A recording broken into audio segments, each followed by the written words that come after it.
Hello every one welcome back. അപ്പോൾ നിമിഷ smart കുക്കിങ്ങിൽ നിങ്ങളെല്ലാവരെയും സ്വാഗതം. അപ്പോൾ ഇന്ന് ഞാൻ വന്നിരിക്കും ഗൂന്ന് ലഡുവിൻ്റെ ആ വീഡിയോ ആയിട്ടാണ് വന്നിരിക്കും. ഗൂന്ന് എന്ന് പറഞ്ഞു കഴിഞ്ഞാൽ ഇടിബിൾ ഗംന. അപ്പോൾ ഇപ്പോൾ തണുപ്പ് സമയമൊക്കെ ഇല്ലേ, നമ്മൾ നല്ല ഹെൽത്തി ആയിട്ടുള്ള നല്ല ടേസ്റ്റി ആയിട്ടുള്ള ലഡു എങ്ങനെയാണ് റെഡിയാക്കുന്നത് നമുക്ക് കാണാം. അപ്പോൾ ഏറ്റവും ആദ്യം ഒരു പാൻ എടുപ്പത്ത് വെക്കുക. അതിനകത്ത് നമുക്ക് നെയ്യ് ഒഴിച്ചു കൊടുക്കുക. 2 ടേബിൾ സ്പൂൺ നെയ്യ് ഒഴിച്ചു കൊടുക്കുക. ടോട്ടൽ നമുക്ക് 150 ഗ്രാം നെയ്യുടെ ആവശ്യം വരും. എന്തെങ്കിലും ഡൗട്ട് ഉണ്ടെങ്കിൽ നിങ്ങൾ താഴെ ഡിസ്ക്രിപ്ഷനിൽ ഒന്ന് ചെക്ക് ചെയ്താൽ മതി കേട്ടോ. ഞാൻ എല്ലാം ഡീറ്റെയിൽ ആയിട്ട് അവിടെ കൊടുക്കുന്നതായിരിക്കും. അപ്പോൾ നമുക്ക് 2 ടേബിൾ സ്പൂൺ നെയ്യ് ഒഴിച്ച് നെയ്യ് നന്നായി ചൂടായി കഴിയുമ്പോൾ നമുക്ക് എഡിബിൾ ഗം എടുക്കാം. 150 ഗ്രാം ഞാൻ എടുത്തിട്ടുണ്ട്. നമുക്കെല്ലാം കൂടി ഒരുമിച്ചിട്ട് എടുക്കൽ നമുക്ക് കുറേശ്ശെ ആയിട്ട് വേണം ഇട്ട് കൊടുക്കാനായിട്ട്. നന്നായിട്ട് ഇത് ഫ്രൈ ആയി കഴിയുമ്പോൾ നമുക്കിത് പാനിൽ നിന്ന് എടുത്ത് മാറ്റണം. മീഡിയം ഫ്ലെയിമിൽ വെച്ചിട്ട് വേണേ ചെയ്യാനായിട്ട്. ഹൈ ഫ്ലെയിമിൽ വെച്ച് കൊടുക്കൽ, അല്ലെങ്കിൽ പിന്നെ മേളിൽ നിന്ന് പെട്ടെന്ന് ഇതാവുകയും ചെയ്യും, ആ ഉള്ളു വേവാൻ ബാക്കിയായിരിക്കും. പിന്നെ നമ്മുടെ ആണെങ്കിൽ ലാസ്റ്റ് നമ്മൾ ലഡു ഉണ്ടാക്കി കഴിഞ്ഞാൽ നമ്മുടെ പല്ലിലൊക്കെ ആണെങ്കിൽ ഒട്ടിപ്പിടിക്കും ഇത് കേട്ടോ. നമുക്ക് കഴിക്കാൻ ടേസ്റ്റ് വരത്തില്ല. അപ്പോൾ അതുകൊണ്ട് കുറേശ്ശെ ആയിട്ട് ഞാൻ അത് മുഴുവൻ ഫ്രൈ ചെയ്ത് മാറ്റി വെച്ചിട്ടുണ്ട്. എല്ലാം ഒരു പാത്രത്തിൽ നമുക്ക് മാറ്റി വെക്കുക. പിന്നെ ആ പാനിൽ നമുക്ക് 1 ടേബിൾ സ്പൂൺ നെയ്യ് പിന്നെയും ഒഴിച്ചു കൊടുക്കാം. 50 ഗ്രാം നമുക്ക് കാജു, 50 ഗ്രാം ബാദാം, 50 ഗ്രാം നമുക്ക് വാൾനട്ട് ഇട്ട് കൊടുക്കാം. അതും നമുക്ക് നന്നായിട്ട് റോസ്റ്റ് ചെയ്തെടുക്കാം. അതും ഒരു പാനിൽ മാറ്റി വെച്ചിട്ടുണ്ട്. പിന്നെ നമുക്ക് 20 തൊട്ട് 25 ഗ്രാം നമുക്കാണെങ്കിൽ മുന്തിരിങ്ങ, ഉണക്കമുന്തിരിങ്ങ ഇട്ട് കൊടുക്കാം.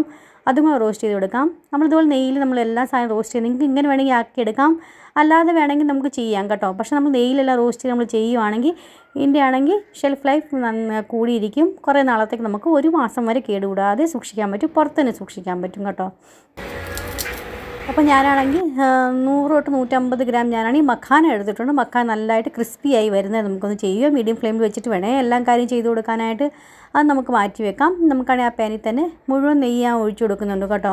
ആദ്യം ഇപ്പോൾ 1 ടേബിൾ സ്പൂൺ ഒഴിച്ചു കൊടുത്തിട്ടുണ്ട്. അത് നമുക്ക് 2 ടേബിൾ സ്പൂൺ നമുക്കാണെങ്കിൽ കടലപ്പൊടി ഇട്ട് കൊടുക്കാം.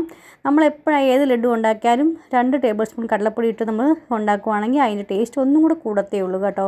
അപ്പോൾ നിങ്ങളൊന്ന് ട്രൈ ചെയ്ത് നോക്കണേ. പിന്നെ 150 ഗ്രാം ഞാനാണെങ്കിൽ ഗോതമ്പ് പൊടി എടുത്തിട്ടുണ്ട്. നമ്മൾ നോർമൽ റൂട്ടിൽ നമ്മൾ ചപ്പാത്തിക്കൊക്കെ യൂസ് ചെയ്ത് സെയിം ആ പൊടി തന്നെ എടുത്തേക്കുന്നത്. നന്നായിട്ട് റോസ്റ്റ് ചെയ്ത് കൊടുക്കാം. നെയ്യ് കുറവുണ്ടായിരുന്നു, അപ്പം ബാക്കിയുള്ള നെയ്യ് കൂടെ മുഴുവൻ ഞാൻ ഒന്ന് ഒഴിച്ചു കൊടുത്തിട്ടുണ്ട്. 1 ടേബിൾ സ്പൂൺ നെയ്യ് ഞാൻ ബാക്കി വെച്ചിട്ടുണ്ട് കേട്ടോ. അത് പിന്നീട് ഒഴിക്കാനായിട്ടാണ് വെച്ചേക്കുന്നത്, കുറച്ച് ആവശ്യമുണ്ട് അതുകൊണ്ട്. അപ്പോൾ നമുക്ക് അതുവരത്തേക്ക് ഇത് നന്നായിട്ടൊന്ന് റോസ്റ്റ് ചെയ്തെടുക്കണം. നെയ്യൊക്കെ തെളിഞ്ഞ് വരുന്നവരെ നമുക്കൊന്ന് നന്നായിട്ട് മീഡിയം ഫ്ലെയിം വെച്ചിട്ട് വേണേ. ഇത് കണ്ടില്ലേ, നന്നായിട്ട് ആയി വന്നിട്ടുണ്ട്. കളറും നന്നായിട്ട് ചേഞ്ച് ആയിട്ട് നല്ല സ്മൂത്ത് ആയി കിട്ടിയിട്ടുണ്ട്. ഇനി നമുക്കത് 2 ടേബിൾ സ്പൂണാണ് ഖസ്ഖസ് ആഡ് ചെയ്ത് കൊടുത്തിട്ടുണ്ട്. നന്നായിട്ട് ഇതും കൂടെ ഒന്ന് റോസ്റ്റ് ചെയ്തെടുക്കാം. നെയ്ക്കകത്ത് തന്നെ ഇതായി കഴിയുമ്പോൾ നമ്മളെല്ലാം ഒരു വലിയൊരു പാത്രം എടുക്കുക. മിക്സിംഗ് ബൗൾ പോലെ വലിയൊരു പാത്രം എടുക്കുക. അതിനകത്തോട്ട് വേണം നമ്മളെല്ലാം ആഡ് ചെയ്ത് കൊടുക്കാനായിട്ട്. ഇനി നമുക്കാണെങ്കിൽ അതിനകത്ത് 100 ഗ്രാം ഞാനാണെങ്കിൽ കൊപ്ര ഞാനാണെങ്കിൽ ചിരകി ഇതുപോലെ ഇട്ട് കൊടുത്തിട്ടുണ്ട്. നിങ്ങൾക്ക് ആണെങ്കിൽ ഇതുപോലെ ചിരകി ഇട്ട് കൊടുക്കാൻ താല്പര്യമില്ലെങ്കിൽ നമുക്ക് മാർക്കറ്റിലൊക്കെ നമുക്ക് കിട്ടുമല്ലോ ഡെസിക്കേറ്റഡ് കോക്കനട്ട് പൗഡർ. അതില്ലെങ്കിലും കുഴപ്പമില്ല. നമ്മുടെ ഫ്രഷ് കോക്കനട്ട് ഇല്ലേ, അതൊന്ന് ഗ്രേറ്റ് ചെയ്തിട്ട് അതുപോലെ വെള്ളമൊക്കെ ഒന്ന് തോന്ന് വരുന്നവരെ ഒന്ന് എണ്ണയൊക്കെ ഒത്തിരി ബ്രൗണിഷ് ആക്കണ്ട, ഒന്ന് വെള്ളമൊക്കെ ഒന്ന് തോന്ന് കിട്ടിയാൽ മാത്രം മതി. അപ്പോൾ അത് നമ്മൾ ആഡ് ചെയ്യുകയാണെങ്കിൽ ഫ്രിഡ്ജിൽ സ്റ്റോർ ചെയ്യണേ, അല്ലെങ്കിൽ പിന്നെ പെട്ടെന്ന് കേടായി പോകാൻ ചാൻസ് കൂടുതലാണ് കേട്ടോ. ഫ്രഷ് കോക്കനട്ട് ഇല്ലേ, അത് കാരണം കൊണ്ട് നമ്മൾ ഇതുപോലെ ഡെസിക്കേറ്റഡ് കോക്കനട്ട് യൂസ് ചെയ്യുകയാണെങ്കിൽ 1 മാസത്തേക്ക് കേടുവരാതെ പുറത്ത് നമുക്ക് സൂക്ഷിക്കാൻ പറ്റും. അപ്പോൾ ഇത് നന്നായിട്ട് ആയിട്ടുണ്ട്. ചെറുതായി ചൂടായി കിട്ടിയാൽ മതി കേട്ടോ. അപ്പോൾ അത്രയും മതി. ഇതാണെങ്കിൽ ആ മിക്സിംഗ് ബൗളിൽ തന്നെ നമുക്ക് ഇട്ട് കൊടുക്കാം. ഇനി നമുക്കാണെങ്കിൽ എല്ലാ സാധനങ്ങളും മിക്സ് ചെയ്തിട്ടൊന്ന് പൊടിച്ചെടുക്കാം കേട്ടോ. ഞാൻ ആദ്യമാണെങ്കിൽ എഡിബിൾ ഗം ഫ്രൈ ചെയ്ത് അത് നമുക്ക് പൊടിച്ചെടുക്കാം. പൾസിൻ്റെ ഇതിലിട്ടാൽ മതി, അല്ലെങ്കിൽ എന്തെങ്കിലും മേശറും കൊണ്ട് മാഷ് ചെയ്താലും മതി കേട്ടോ. അപ്പോൾ ഞാനാണെങ്കിൽ മിക്സിയിലാണ് എല്ലാം ചെയ്തെടുക്കുന്നത്. ഇനി നമുക്കാണെങ്കിൽ ഡ്രൈ ഫ്രൂട്ട്സൊക്കെ ഇല്ലയോ, അതും കൂടെ നമുക്ക് അതിട്ട് കൊടുക്കാം. പൾസിൻ്റെ മുകളിലായിട്ട് നമുക്ക് ഇതുപോലെ ഒന്ന് പൾസ് ചെയ്ത് കൊടുക്കാം. അപ്പോൾ അതും ക്രഷ് ചെയ്തെടുത്തിട്ടുണ്ട്. ഇനി നമുക്ക് മഖാന എടുത്ത് വെച്ചാൽ അതും ഇട്ട് കൊടുക്കാം. അതും ഇതുപോലെ തന്നെ നമുക്ക് പൊടിച്ചെടുക്കാം. അപ്പോൾ ഈ പൊടിക്കുന്ന പരിപാടി എല്ലാം കഴിഞ്ഞിട്ടുണ്ട് കേട്ടോ. ഇനി നമുക്കാണെങ്കിൽ ഇതിനകത്ത് മധുരം ഇട്ടിട്ടില്ലല്ലോ, മധുരം വേണ്ടേ. അപ്പോൾ നമുക്കാണെങ്കിൽ 1 ടേബിൾ സ്പൂൺ ഞാൻ പറഞ്ഞില്ല നെയ്യും ബാക്കി വെച്ചിട്ടുണ്ടെന്ന്. അപ്പോൾ അതിനകത്ത് നമുക്ക് പാനിൽ ഒഴിച്ചു കൊടുക്കാം. 250 ഗ്രാം നമുക്കാണെങ്കിൽ ശർക്കര ഇട്ട് കൊടുക്കാം. നന്നായിട്ടൊന്ന് മെൽറ്റ് ചെയ്തെടുക്കാം.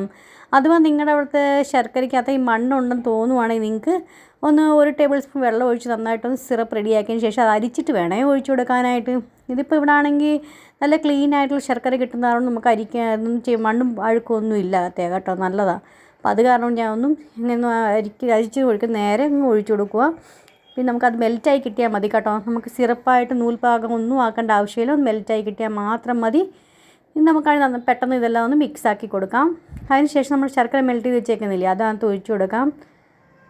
എന്തെങ്കിലും സ്പാച്ചിലയും കൊണ്ട് വേണേ ആദ്യം ഒഴിച്ച് മിക്സാക്കി കൊടുക്കാനായിട്ട്. ഇപ്പം നമ്മളാണെങ്കിൽ ഉണക്കമുന്തിരി ഫ്രൈ ചെയ്ത് വെച്ച് അതും കൂടെ അതിനകത്തോട്ട് ആഡ് ചെയ്ത് കൊടുക്കാം. സ്പാച്ചിലയും കൊണ്ടേ നമുക്ക് മിക്സാക്കി കൊടുക്കാവുള്ളൂ. ഇത് ചൂടല്ലേ, അപ്പോൾ കൈ പെട്ടെന്ന് പൊള്ളാൻ ചാൻസ് കൂടുതലാണ്. അപ്പോൾ അതിനകത്ത് കുറച്ച് സ്പൈസസ് ഇട്ട് കൊടുക്കാം, മസാല ഇട്ട് കൊടുക്കാം. ഞാൻ ചുക്ക് പൊടി 1 ടേബിൾ സ്പൂൺ ഇട്ട് കൊടുക്കുന്നുണ്ട്. പിന്നെ പെപ്പർ മോൾ പൗഡർ 1 ടേബിൾ സ്പൂൺ ഇട്ട് കൊടുക്കുന്നുണ്ട്. പിന്നെ മുസ്ലി പൗഡർ എന്ന് പറഞ്ഞാൽ 1 ടേബിൾ സ്പൂൺ ഇട്ട് കൊടുക്കുന്നുണ്ട്. നിങ്ങളുടെ ഇതൊന്നും ഇല്ലെങ്കിൽ 1 ടേബിൾ സ്പൂൺ ചുക്ക് പൊടി ഇട്ട് കൊടുക്കുക. 1/2 ടീസ്പൂൺ നമുക്കാണെങ്കിൽ ഏലക്കപ്പൊടി ഇട്ട് കൊടുക്കുക. 1/2 ടീസ്പൂൺ നമുക്ക് ജാതിക്കാപ്പൊടി ഇട്ട് കൊടുക്കുക. നിങ്ങളുടെ ഇത് ഇത്രയും ഉണ്ടായിരിക്കുമല്ലോ, അപ്പോൾ അത്രയും ഇട്ട് കൊടുത്താലും മതി കേട്ടോ. അപ്പോൾ നമ്മൾ ഈ ശർക്കര മെൽറ്റ് ചെയ്ത് നമ്മൾ ഒഴിച്ചു കൊടുത്തിട്ടുണ്ട്. അത് ആ സ്പാച്ചിലും കൊണ്ട് നന്നായിട്ടൊന്ന് മിക്സ് ആക്കി കൊടുക്കാം.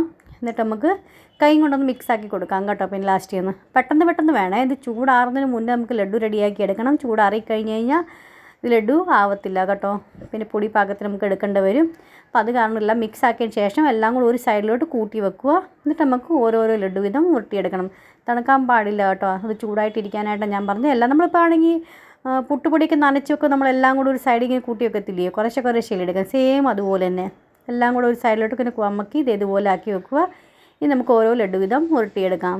ഫ്രണ്ട്സ്, നിങ്ങൾ തീർച്ചയായും ട്രൈ ചെയ്ത് നോക്കാം. നല്ല ഹെൽത്തി ആയിട്ട് നമ്മുടെ ജോയിൻറ്റ് പെയിൻ എന്തുണ്ടെങ്കിലും, ജോയിൻറ്റ് പെയിൻ്റെ വേദനയോ അല്ലെങ്കിൽ പ്രസവം കഴിഞ്ഞ് ഡെലിവറി കഴിഞ്ഞ് നിൽക്കുന്ന പെണ്ണുങ്ങൾക്കാണെങ്കിൽ ഇത് കഴിക്കാം.